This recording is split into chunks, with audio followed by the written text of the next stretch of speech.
Tonight here at 5 o'clock, Indianapolis Metro Police are trying to figure out what led to a deadly mass shooting. It ended with 7 people shot on the northwest side of Indy. And tonight, our Ella Rhodes is sharing the calls to hold people accountable while recognizing most of the community is not even involved in the violence.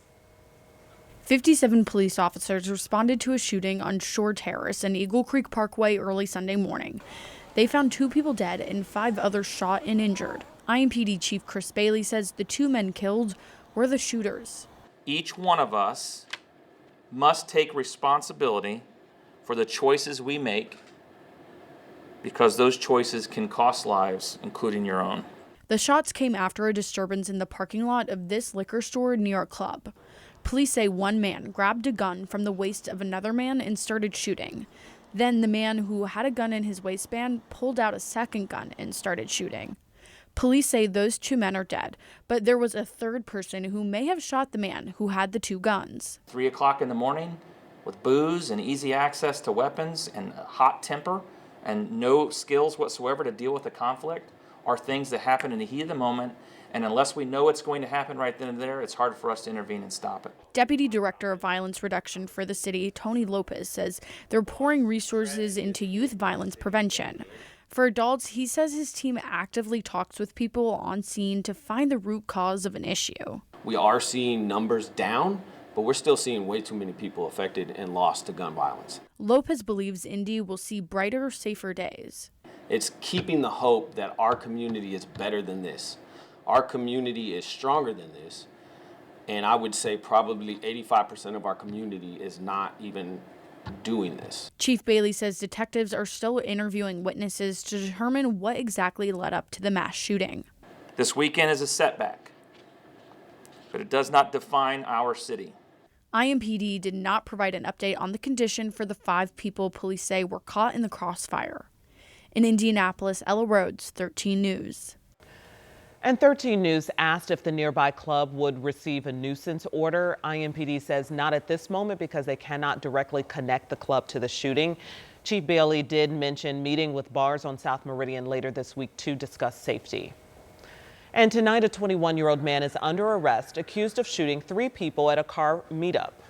And it happened around 11:30 Saturday night. This is near West 56th Street and Georgetown Road, and that's on the northwest side of Indy. The Metro Police Chief says officers chased the suspect there when he took off in a car, and they arrested him after he later crashed.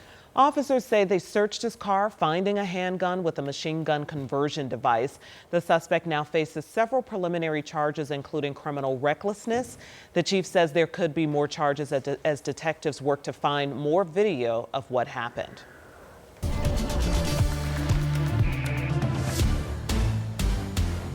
I don't know about you, but it's hard to get motivated on Monday morning when we have rain and gray skies. We had rain most of the day today. It's now moving out tonight, Angela says, but it's not over yet. In fact, the forecast looks like a pretty rainy week. Yes, I'd keep the umbrellas handy, and I feel it's been a while since we've been able to say, keep the umbrellas handy, and our app as well, because we've been dry for about the last month and a half or so.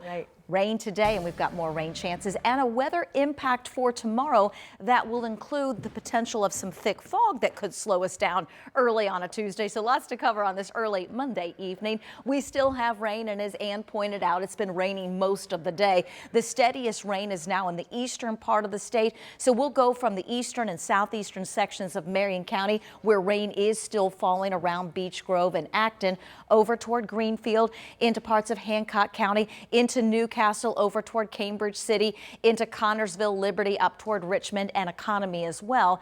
The rain will eventually come to an end over the next couple of hours. We do have some lingering showers across the southeastern part of the state in Brookville as well, having a big impact on temperatures only in the 60s and 70s. Fog will be the weather impact tomorrow morning, near 0 visibility, and when it gets that low, sometimes we get school delays. Much more on this in your forecast for the week ahead in a few minutes. Angela, thank you so much.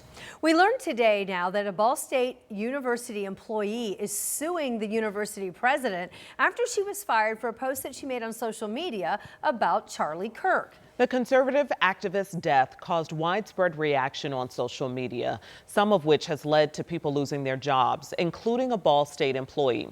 Emily Longnecker is here to talk about the lawsuit that worker is now filing. Emily. Hi, ladies. The ACLU of Indiana has filed the lawsuit on behalf of Suzanne Swartz. The 10-page lawsuit filed today alleges her termination by Ball State University President Jeffrey Mearns was a violation of her First Amendment right to free speech. The ACLU of Indiana calls Swartz firing unconstitutional and says her opinion, although on a controversial subject, is fully protected by the First Amendment. Here's the post Swartz posted on what the lawsuit says was her private Facebook page, available only to her Facebook friends to see. According to the lawsuit, Swartz's Facebook page made no mention of where she worked. The lawsuit claims someone screenshotted this post and edited it to show it alongside her listing in the university's staff directory. The edited post was then shared widely on social media and submitted to Indiana Attorney General Todd Rokita's Ion Education portal. When the university initially fired Swartz, they cited a federal court ruling which allows schools to discipline employees when their speech disrupts operations or undermines trust. The ACLU is pushing back against that assertion. The question is the content, is her expression itself disruptive to what the organization is attempting to do? And of course it isn't. Their mission is to educate adults, college students. There's nothing about expressing a personal message on Facebook that implicates that. So, of course, every government employer has the right to its own messaging, right? But that's what its channels are for. It doesn't get to co-opt the personal channels of its employees for that reason. Ball State issued this response to the lawsuit, saying, quote, out of respect for the judicial process, the university does not comment on pending litigation.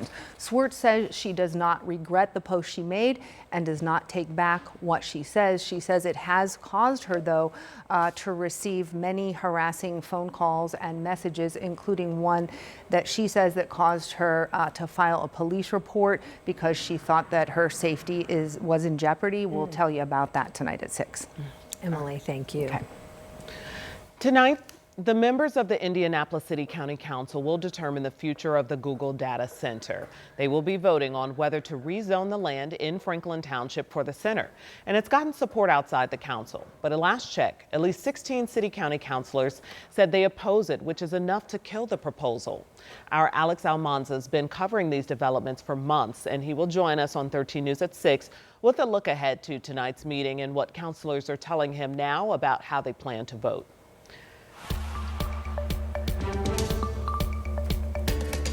The next death row execution in Indiana is now just over 2 weeks away. Today, the Indiana Parole Board listened to emotional testimony about whether or not Roy Ward's life should be spared. Rich Nye takes us to the clemency hearing.